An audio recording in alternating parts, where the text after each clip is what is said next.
with everybody else debating. Sometimes they would debate within their class, but with the whole monastery watching.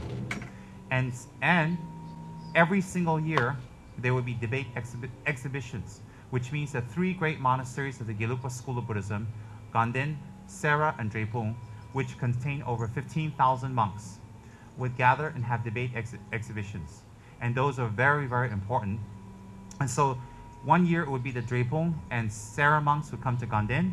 The next year they'd switch to Sera. The next year they switch to Drepung, and they would switch around like that.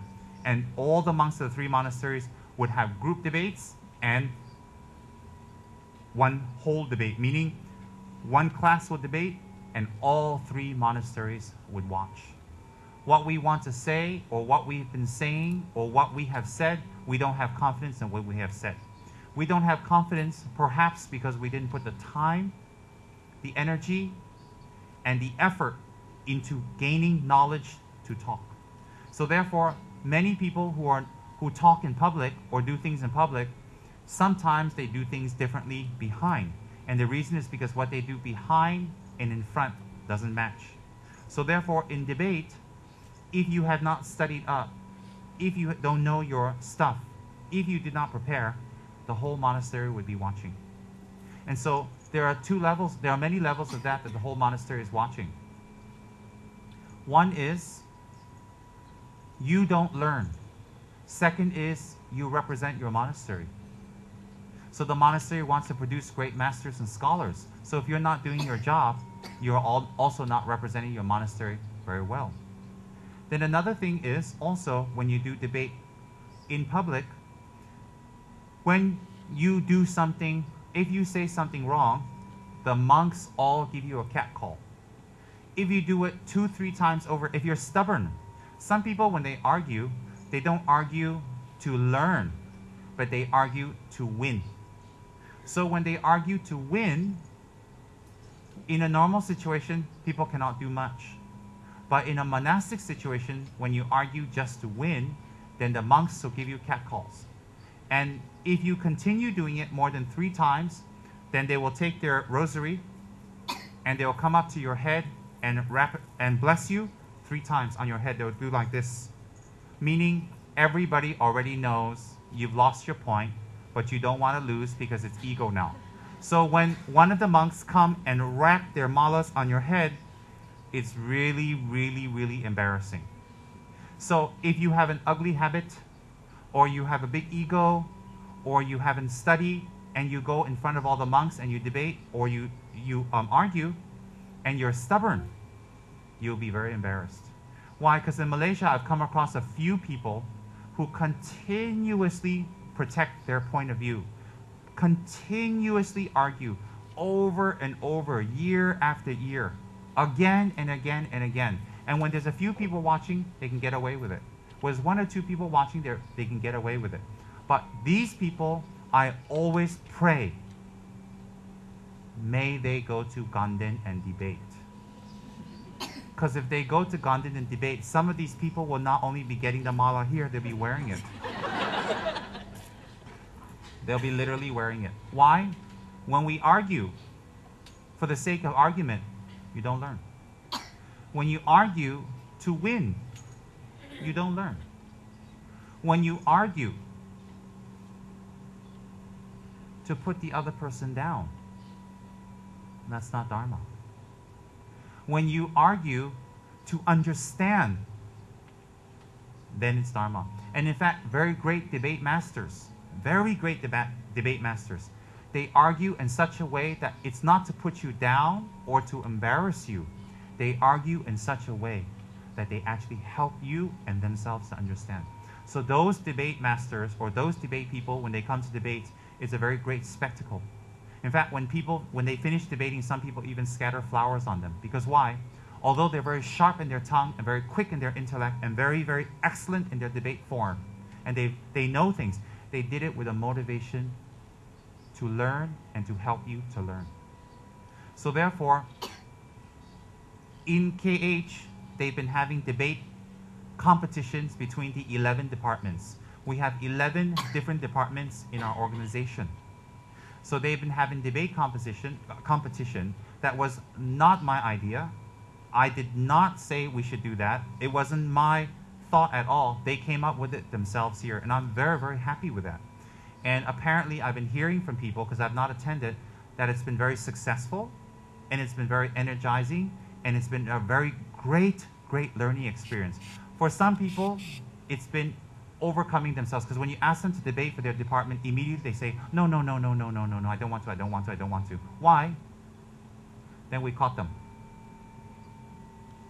They're saying no because either they didn't study or they have a big ego, they don't want to be wrong. So those people, you push them to the front and debate. For some people, they say, yeah, I want to debate because they actually want the attention and they want to get in the front and they want to show off. Those people, push them to the front. Because when they lose, they will go, uh-oh. Their ego goes down. So debate is excellent for suppressing the ego, helping you to open up your knowledge, and if you have to go for debate, you have to learn how to talk. You have to learn how to express. And you have to learn. So people who are sincere in their Dharma study and practice and understanding will attend debates and will also be a participant in the debates. So therefore, KH liaisons in the committee here have informed me that they would like to continue on with the debates, and I'm very, very happy with that. Very, very happy. Why is that? It will help everybody to learn. It will help everybody to learn. Keep one thing in mind. If you avoid debates, saying that you don't have time, or you're busy, or you have commitments, it's a very, very, very, very sad excuse for avoiding to take the opportunity to learn the Dharma. If you join the debates and you lose, or you look bad, or you get a catcall, it should encourage you to study and learn more. And if you win in debates, you shouldn't walk around proudly like a big peacock. You should actually be very humble. Because why? There might come another debate person who will defeat you one day. And remember, winning and losing is not about winning and losing. We are a Dharma center. And the Dharma center's main purpose is to learn. And if we learn, if we understand the Dharma, it will tremendously impact the people that we love. It will tremendously impact the people that we care about. And it will tremendously impact our own lives. Never sit there jaded, forlorn. Never sit there disappointed and just thinking about all the ugly things in life that has happened. And we should, in fact, think how to improve our situation. And our situation can be improved solely from the mind. And the reason for that is everything arises from the mind. Everything is created by the mind. If everything was not created by the mind and it was created by outer physical or material situations, then the more we have, the happier we should be. The less we have, the sadder we should be. So therefore, we can look at people who have less, they're not necessarily unhappy. We look at people who have more, they're also not necessarily happy. So, and vice versa. So therefore, what's very important is that everything starts from the mind.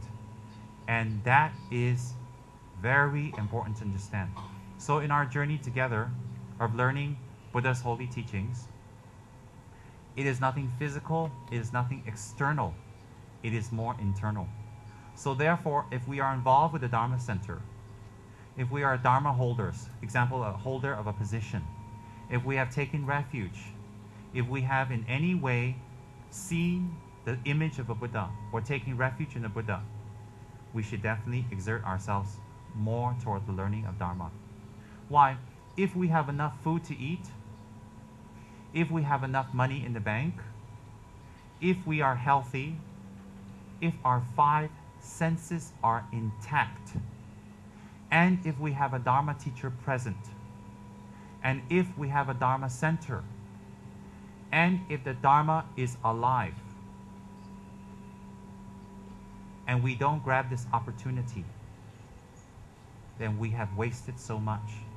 if we have a Dharma teacher, if we have a Dharma center, and if we have the 5 senses intact, and we are healthy, and also we have enough food, and we have enough money, and we go and for all other types of activities, it would waste a lot of time. It would waste a lot of energy. Why? The time now is here to learn the Dharma, to understand the Dharma. The reason why we want to learn a skill or a vocation, or we want to go for classes, or we want to do this and this and this, is actually to make ourselves happy. But we will see at the end of the day that if we have an opportunity to practice the Dharma, and we don't take that chance, and we busy ourselves with all types of other activities simply to be busy, or simply to get other people's respect, or simply to occupy our time, or maybe we're bored, then in the end we won't be happy. The reason why we won't be happy is because the knowledge we acquire will not benefit many people. Not many people at all. So therefore, debate, everybody should attend. Very new people who attend debates will learn quite a lot. Why will they learn quite a lot? Listen to what other people have learned. Listen to other people's doubts. Listen to what other people have understood. Why? All of us are the same. If we listen to other people, we will have the same questions, the same doubts, and the same understanding. So if we listen to other people, they did all the work, they've studied, we get the benefit of listening in for their many years of study. Many, many years of study. So like that, debate can be very beneficial. It helps our knowledge. It helps our ego. It forces us in a positive way to learn. And it's also quite fun because it's less boring than sitting there and reading. Most of us, when we sit and read a Dharma book, it is much more better than taking a sleeping pill. Much, much more better. So therefore, in debates, it's an energizing pill. It's like a 100 cc plus. It's incredibly energizing. So today I've been informed that the debate competitions, there is a winner, because in Kachara House, we have 11 wonderful departments. And the 11 different departments have gotten together, their representative, and debated with each other for the past few weeks. And they have equal judges that have come out with a winner. So today, I've been asked to award or give the award to the winner. And who is the winner? So we'll let the MCs take over.